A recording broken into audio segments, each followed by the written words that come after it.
The Blades were integral to the Empire for hundreds of years. It was only with the rise of the Thalmor on the Somerset Isles and the death of the last Septim Emperor, Martin, that brought about their decline. However, it's arguable that the Blades deserve to lose, and that in fact the Empire is much better off without them. Undoubtedly, the Blades were important throughout history, and this can be seen in Morrowind and Oblivion alone. In Morrowind, the Blades are crucial in helping the Nerevarine bring down Dagoth-Ur. Uriel Septim effectively used the Blades as the tool with which to orchestrate the Nerevarine prophecy. In Oblivion also, the Blades help Martin Septim and the hero of Kvatch to defeat the Mythic Dawn and thwart Mehrunes Dagon's invasion. However, despite the Blades being useful, I'd argue that their usefulness declined rapidly after Martin Septim's death. But even before Martin Septim's death, some of the things the Blades did were extremely stupid. I've done a video on why Joffrey is an idiot, so I won't repeat my in-depth arguments from that here, but to give you an idea about how idiotic some of the organisation's decisions are, here are a few examples. Firstly, Joffrey, the veteran Grand Master of the Blades, left the highly important Amulet of Kings with his spare clothes in a not so well concealed secret room. Joffrey should have dug a hole in the ground or something to place the amulet in, rather than hiding it in a room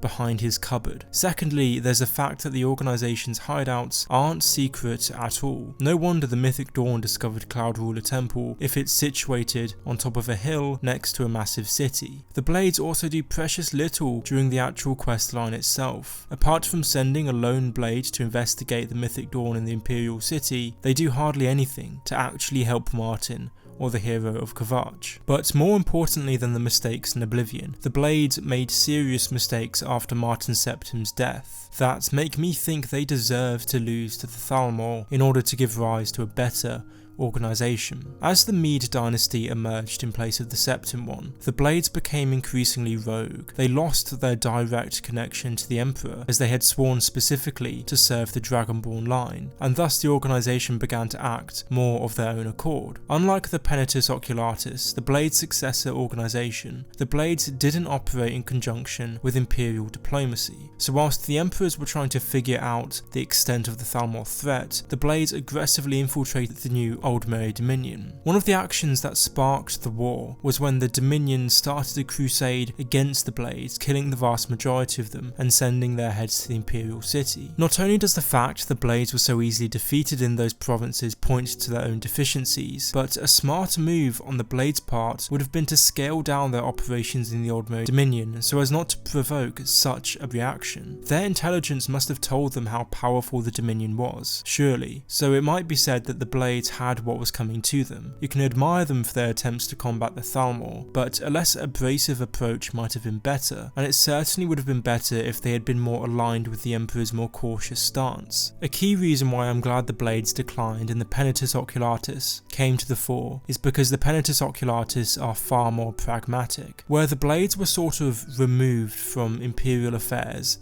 and simply did what they thought was right, the Penitus Oculatus act within their means. Where the Blades aggressively try to infiltrate the Thalmor, the Oculatus are aware of the Cold War between the Empire and the Dominion, and the imbalance in power, and thus they act accordingly. They spy on the Thalmor, but not to the extent that they're overstepping the mark, as the Blades did. At the end of the day, the Empire is too weak by the time of Skyrim for it to be instigating a war. The peace needs to be preserved for as long as possible to allow it to get back on its feet. So insofar that the Blades became unhelpful for the Empire's survival, I'm glad that they declined because they were too bold. To give a further example of how high and mighty the Blades became after their disassociation from the Emperor, you only have to look at Delphine and the state of the Blades in Skyrim. I've done a video entirely dedicated to her and why she's an imbecile, but here I'll focus on the ethos of the organisation. The Blades in Skyrim have the attitude that they have a mandate to act in whatever way they want for the so-called greater good. This, in conjunction with their blind hate for the Thalmor, blinds their organisation. Delphine sends the player to the Thalmor embassy on a mission that jeopardizes the peace between the Thalmor and the Empire in order to gather intelligence, even though there's no evidence that the Thalmor know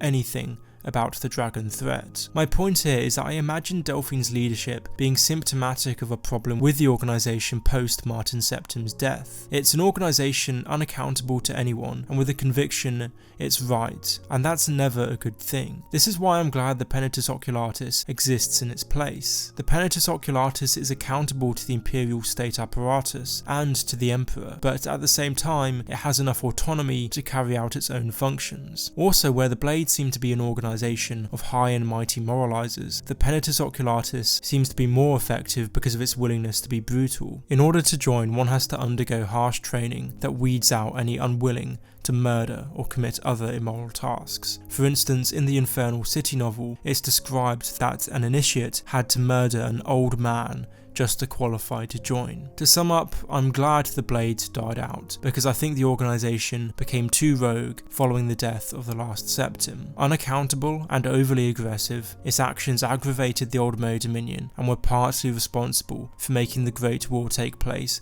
earlier than it otherwise might have. And let's not forget the mistakes they made in the Oblivion Crisis, nor how stupid its leaders are in Skyrim. Thanks for watching this video. If you want to see more, then please do subscribe and remember to turn on the notifications. Anyway, thanks again, and I'll see you in the next one.